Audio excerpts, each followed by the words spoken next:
So listen, man, like you are outstanding, dude. Like your acting skills are crazy. I've watched you in a couple of films and it's so crazy. I always say that you know when someone is a good actor and actress is like when you look at them and like obviously we see you as Jay Reeves, but when we see you on our screens, you embody the character that you are portraying. So first and foremost, just shout out, I gotta give you your accolades from that, man. Like the work that you're doing is crazy. It's amazing. It's amazing. Thank you, man. That means the world to hear. I'm just grateful to be doing the work. Just trying to get better. Indeed. I stress over it. So. Indeed. So let's start off by talking about Jay Reeves. What's crazy is that I was doing some research, and obviously I know you as an actor, but I'm like I don't want to know more about this guy. Like I want to know if he has siblings. I want to know like if he hang out with his cousins. You know what I'm saying? Like I want to know like just more about him. So I know you're from Jersey. I know you spent some time in North Carolina. I know majority of your life was spent in California. But for those who may not be familiar with Jay Reeves, kind of give us just a quick little history of who you are, where you're from, and how you got to where you are today. Well, yeah, of course, my name is Jay Reeves. I'm from Northern Jersey, which is where you asked me, all the best actors are from Jersey. Derek Luke, Michael B. Jordan, we all come out of there. Yeah. So I lived in Jersey until I was about the middle of middle school. Then I went down to Charlotte to Vance High School. Mm-hmm. And then Vance, I spent about 2 years there, and then I came to Fairfax. But while I was at Vance, it's funny, nobody knows this, but I went to high school with the baby. Getting in the same circle. It's so crazy. But out of Charlotte, I left from Charlotte, came out here to Fairfax High School, where I got a taste of the business. I went to school on Fairfax and Melrose, which is a busy cross street, which is anything like culture. Yeah. So I was just coming from Charlotte, where there's nothing really going on. We were just figuring out who Gucci Man was. Yeah. And Waka Flocka and that southern influence of rap that started. I left that and came over to Fairfax, where Tyler, the creator, and everybody was being birthed. So I went to a school where literally I would finish class and then I'd walk on the block and see Tyler. Nice. So just seeing all these people kind of take steps into what they wanted to do made me who I am today, because those guys showed me that this stuff is tangible. Yeah. I started working on Melrose. That was my first job, and then so on and so on. Went from doing background for iCarly, Victorious, all those Nickelodeon shows. Nice. Ariana Grande, she was right next to me. Zendaya, all these people, and then now I am where I am today. Okay. So that time when you got out to Fairfax, that was around what age were you around that time? I was 16 going on 17. I remember it so specifically because I was like, yo, I'm taking my talents to LA. Yeah. And nice. I actually got to LA because I was ranked in the nation as a football player. That's right. That's right. Yeah, I was number 9 at receivers for the underclassmen combine. Yeah. So my dad was like, hey, come, you'll get a scholarship pass down here. Mm-hmm. Went to Fairfax 16, 17. Then I won a city championship with them. Nice. And then I went to college, and on in college is when I made the conscious decision to pursue acting. And that was that Pasadena, right? Yeah, my first year at Pasadena, I came into the program starting as a receiver. Yeah. The plan was, because I had options before going to Pasadena. Yeah. The plan is to work hard and get more options and leave in a year or two. Yeah, yeah. That was, God laughs at our plans. Dude, yes, he does. What happened was I got there, and then basically I took a week off to go to a Christian camp. Just to get away. I was swamped with school and sports, and in that week I lost my starting position. Mm-hmm. So then football became a secondary thing because then I just got my grades. Yeah. So I tried to get out of there, got into St. John's in Queens on an academic scholarship. Nice. I called them up, right? I kid you not. They called me on my birthday, actually. 25th. They called me. They're like, hey, yeah, you got into St. John's on the scholarship. Nice. I'm like, yo, do you guys have acting? And they were like, well, no. And this time I went back to Charlotte. I'm like, you don't have acting? They're like, no. But you could go out to we have a partnership with a school. Uh-huh. So the American Academy of Dramatic Arts is where they offer me the scholarship as well. Nice. And I turned them both down, and I went to LA to pursue a film career. Nice. And, and the rest is history. So we literally have actor, producer, director, writer, artist. You got a lot of different titles, man, and it all holds weight, especially online, because underneath every credit is like there's something you've done. So, I mean, from the outside looking in, people can say that you're so talented. What would you say is like your first passion, or something that you just have, or is it all kind of, equal? Oh, well, of course it's acting. Like, acting calls my name like nothing else. Yeah. I'm such, I'm such a fan of the work. Like, I've been on stage before. I've done fences. Mm-hmm. I just gave acting so much more, and I still give it so much more dedication than anything else. Yeah. It's just like, it just motivates me the most. Nothing lights me up. My girlfriend says that all the time. Like, nothing lights you up like acting. Yeah, yeah, that's what's up. That's good. But with music, it's funny because at Fairfax, when especially going with the baby at high school, he wasn't doing music at the time. Right. Music was such a part of our culture in the South at the time. Mm-hmm. And when I left from there, I went to Fairfax, and a lot of my friends were like producing, making beats, shooting stuff up to Dom Kennedy, shooting stuff up to Currency at like 18 years old. Yeah. So as I grew in acting, they grew in music. And one of my good friends, Ashton McCray, is like this known producer now that I work with and I do everything with. But people look at us as like, oh, you guys are making music, but we really just been homies since we're Yeah. Nice. Yeah. So everything just kind of falls into place. I believe in other people, so that's where a lot of my stuff comes up. If I believe in someone else's project, I'm going to push that. Yeah. I executive produced the artist just now, Shapiro, and his artist, his album. I just believed in it, Yeah. So, I connected him with somebody, and then they made the whole album. So it's been great. Nice. So let's talk about the acting, man. So during quarantine, there was this one show that I discovered, and from the very first episode, I was just completely embodied in it. And that show is All American. Yeah. And the show, I even get kind of chills just talking about it, because the show is just so damn good, man. And it really highlights, in my opinion, just real life struggles, not only in hard areas, you know what I'm saying, if you could just say in the ghetto areas or the urban areas, but it also just talks about how, student athletes who are really trying to pull their way out of that way of growing up, but kind of always get drawn back into it. So your character, Shawn Scott, you know what I'm saying? He was one of those guys who was like, in my opinion, was trying his hardest to do better, but that lifestyle was just still kind of keeping him in there, just kind of keeping him in the hood and just having those things going on while he see his homie kind of, prevailing and getting out, but, doing his thing.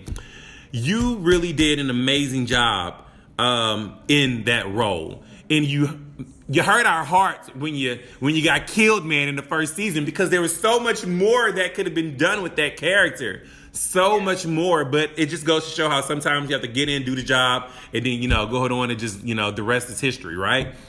How would you say you geared up for the role of Shawn Scott in All American? Because I know that it was a big role for you. And then again, people like myself discovered that show in quarantine, and it's still going now, but I still feel like you have such a presence in that show. So how did you gear up for that role? Well, first, congratulations to them. They're on season 3. That's right. So I'm just saying congratulations. But what's funny? When I played Shawn, I was actually on stage. I was on stage in Denver doing Fences after I didn't get the movie opposite of Denzel. Wow. Testing with Denzel for the role. I didn't get it, and this other this famous black director who does stage work out here named Brandon Brown.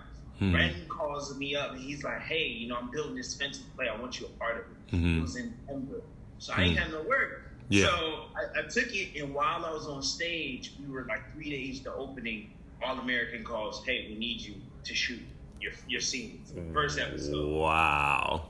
And I was this close to not doing it because I had confliction. Yeah. But what ended up happening was I spent 3 days on stage, 3 to 4 days on stage, and I would fly back overnight and then hop on screen for All American. Yeah, so, that's crazy. I really give a lot of my work in that show the credit to being on stage, you know, just learning so much. Like I had just come off 2 months of studying, just studying acting, you know? Okay. And I remember even when I got there, some of the actors was like, "How you act differently?" You know. To me, it was just like I was like, "Hey man, I just came off the stage," you know. Yeah. So yeah, just that being in the LA culture, being out here for a minute, right? To know, you know, what things and like, you know, people from LA would like. Mm-hmm. You know, yeah. You gotta show them some love on playing that. But really, I really give credit to me being on stage and being immersed in that level of work. That level of work really, 8 episodes, 7 episodes, it made it stand out because I was acting at a different level at that time. You know. Good stuff, man. Now, of course, we have to segue into, and correct me if I'm wrong. This is your first leading role, right? In Safety. By myself, yeah. By yourself, yeah. My first film, I led it by myself. Well, I led it with other people. Yeah. This is the first one where I'm like, Dude. time card. It's something about, and I said it before and I'll say it again, like it's something about football movies. You know, you spoke of Denzel, Remember the Titans. You know, it's just something about, it's just something about football movies for me that really just like, it's the story that comes with it. It's the unity of the players. It's how, you know, strangers in a freshman year can become brothers by senior year. You know, this movie was remarkable, man. Like, and shout out to Disney for hopping on board. You know what I'm saying? Because I feel like you guys already had the key, you know what I'm saying? So it was just for them to just kind of be like, okay, great, you know, because in my opinion, this is something that was a little bit different for Disney. You know what I'm saying? Like it kind of, you know, it wasn't as, you know, Disney Mickey Mouse is, you know, other things. Right. So talk about you being in, first let's talk about the role, how you got the role, the phone call, you playing Ray Ray. I mean, a story that this just happened.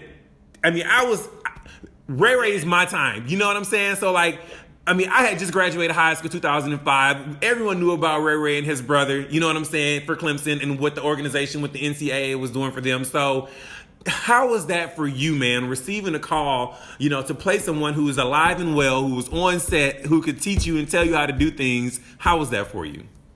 Oh, well, it was definitely a first time experience. Mm-hmm. I'm never used to telling somebody being there to tell me how to do it, you know. Usually I'm just using my imagination purely, and then it was also so close. 2006, we were all around, we were all just, you know, that's like yesterday, right? So to go back in that time and to play him in his situation was otherworldly. You know, I got to work with him. Ray, I hit him up on IG. I'm like, yo, I'm about to play you, man. What's up? Can you give me some pointers? He's like, meet me at the gym. I'm like, you don't get no food? He's like, nah, meet me at the gym. Nice. So a month to even work, to get in there, we worked out, you know, and I just got to study his mannerisms, learn more of who I thought he was besides the page, you know. Yeah. The page can give you what the movie's going to feel like. But when you're playing someone, there's a lot of things and details that are not written. Mm-hmm. You know, so just having that template to go and look back at all the time was dope for me. And I've spent a lot of nights while shooting just watching his old interviews. Yeah. Because he's different now. You know, we all change with time. But of course. His old stuff is what I was portraying. So I spent a lot of time watching that. Absolutely. And, I mean, of course, I got to shout out the director, Reggie Hudlin, man. House Party, Bebe Kids, Boomerang. Yeah. Oh, let me tell you, man. Reggie is the coolest director because he's such a legend, right? Right. And then you'll be on set and he'll be like this. You're thinking he's listening to something important. He playing Kanye. Or he playing Jay-Z. But Reggie was awesome. I remember the day I got the role. You know, I tested with so many people for the role, and I know they did a worldwide search. So, like, you know, it was like nail-biting close. They even made us go on the field and work out. And it had been a minute since I had been on the field. Yeah. But it all came together, and when I did get the call, it was amazing. I had a feeling who the little boy was gonna be, of course. I could just feel it. Yeah. I'm talking to little Thradeus, he puts his leg up in the scene, and I'm just like, oh, nah, this little boy's different. Yeah. But, yeah, it was literally written. It was just great. And speaking about the cast, so I definitely wanted to talk about Thradeus. I want to talk about working with Corinne, James, who played the coach. You know what I'm saying? It's funny because when I saw the roommate, I was like, this guy looks familiar. I know him from somewhere. Then I looked up the cast and I'm like, okay, Hunter. I was like, okay, cool. So how was it just kind of, getting acclimated with those people, figuring out, how to play off of their energy? I know I saw one interview where you were talking about how Thradeus and his imagination is like, no, if I'm going to do it this way, then I want to do it this way because I'm the kid. I do this, I do that. So how was it kind of working off everyone's energy? Corinne, of course, her dad is Jamie Foxx. So it's just, that's big within itself. So like, how was that just on the set, just working with everybody? Well, Thradeus is by far probably the best. Well, I don't know about Denzel because I work with this. Yeah, right. He's up there. He's one of the best actors I've worked with because of the freedom of his imagination. Yeah.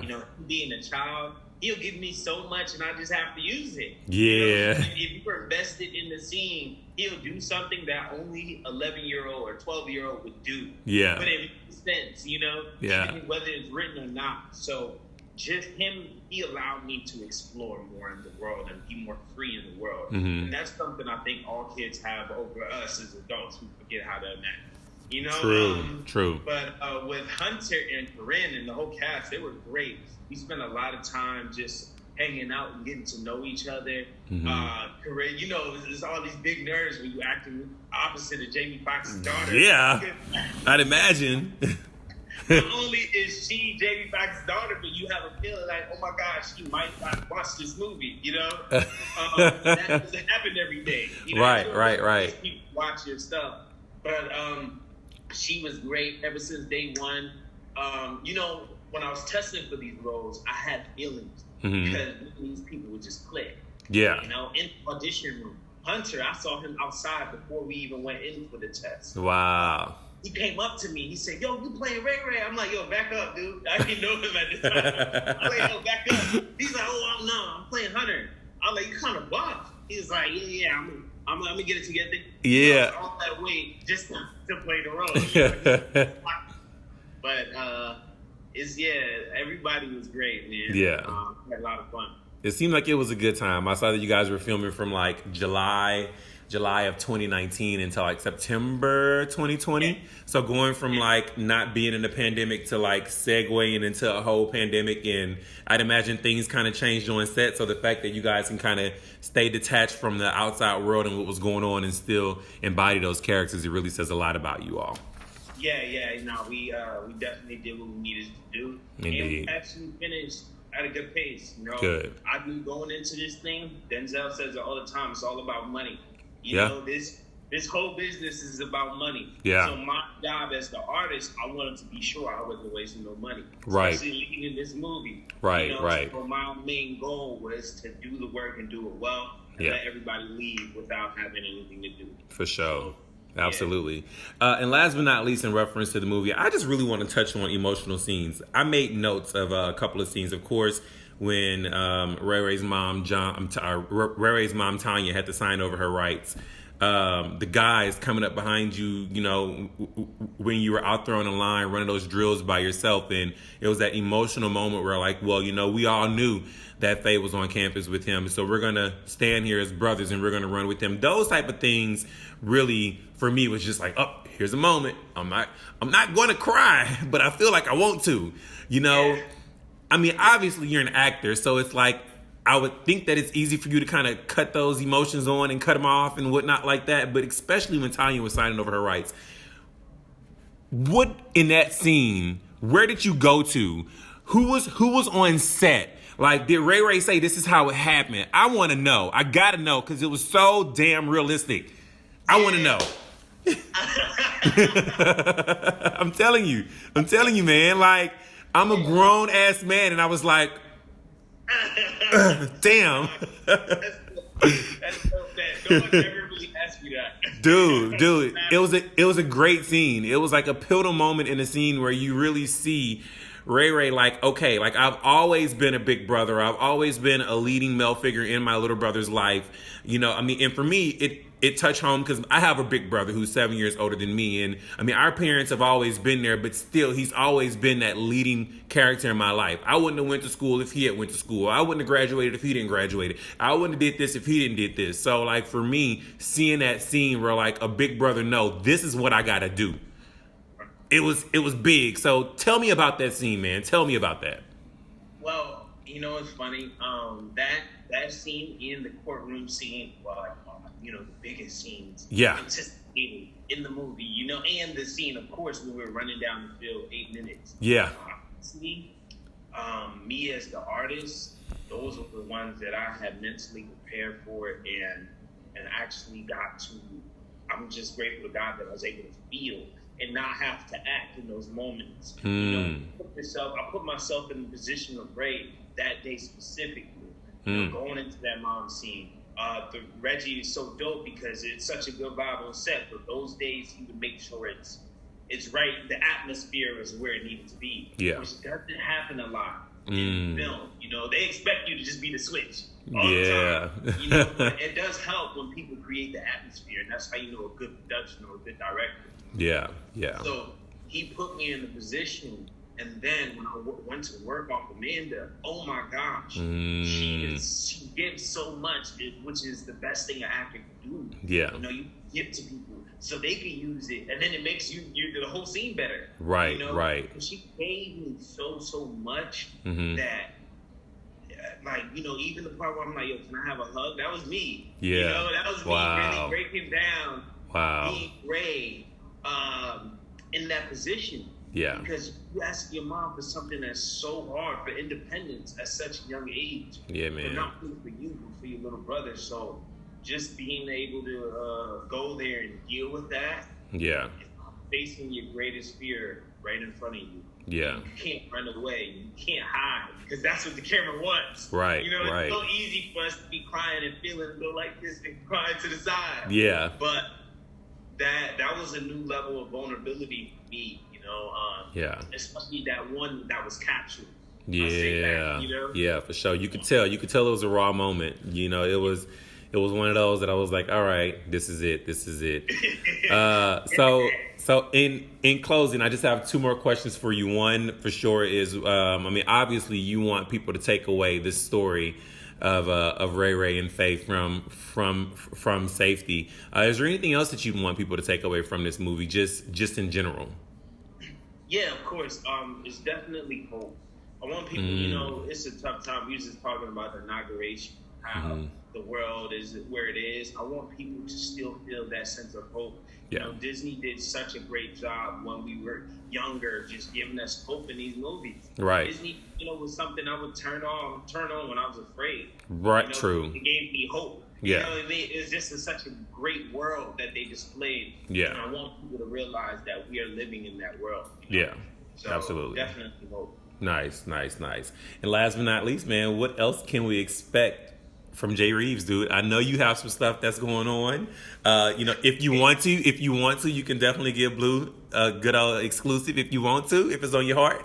But you know, what's happening? What can we expect from you? So right now I'm actually developing a lot of projects which I didn't see coming this early. You know, I kind of just sat down and looked at where I was at, and then my friends and business partners and managers are like, hey, let's develop this, let's develop that. So we're working on this project, Deborah's Attic, which doesn't follow me or anyone who looks like me. It's actually a Hispanic family that I'm planning to direct and produce. So I'm super excited about that. And also, I'm testing for a few big projects. I can't say it yet because they literally said, do not say it yet. Ah, okay. Just know I'm working on my body. Yeah. My superhero body. Okay, a hint. Cool. That's what's up. Yeah, I do kickboxing, Muay Thai, so I'm about to head there in like an hour. Nice, and, man. Finish out, the month strong. Yeah, cool. Well, listen, man, we look forward to seeing all things from you. I know I definitely want to watch. I think it's Headliners, right? Yeah, Headliners. That was produced by one of the guys off All American. So. Dude, I gotta watch Headliners. I'm originally from I'm originally from Louisiana, but I spent a lot of time in Houston. I went to college in Houston, so I know it's based upon some stuff that happened in Harris County, I believe. So definitely got to check out Headliners. I wish I would have watched it before today so we could have just chatted about it a little bit. But man, look, keep up the great work. You know what I'm saying? Like, it's great to see a young, fresh face. You know what I'm saying? Like, out here, really not setting the bar, but raising the standards. Of what to expect. So man, keep doing a great job. Like, keep up the great work. Your work is great. I can't say it anymore. Indeed. Thank you so much for having me today. Indeed. Yeah, man. Well, look, we're going to keep up with you. You know what I'm saying? I don't know exactly when this article is going to be out, but BLEU is really great. We turn things over really fast. So if I'm not mistaken, it'll probably be sometime in February for sure. But we'll be in contact with your contact, and we'll just go from there. Perfect. I'll be looking forward to it. All right. Thank you. Appreciate it, Jay, man. Take care, okay? Stay safe. All right, man. Okay.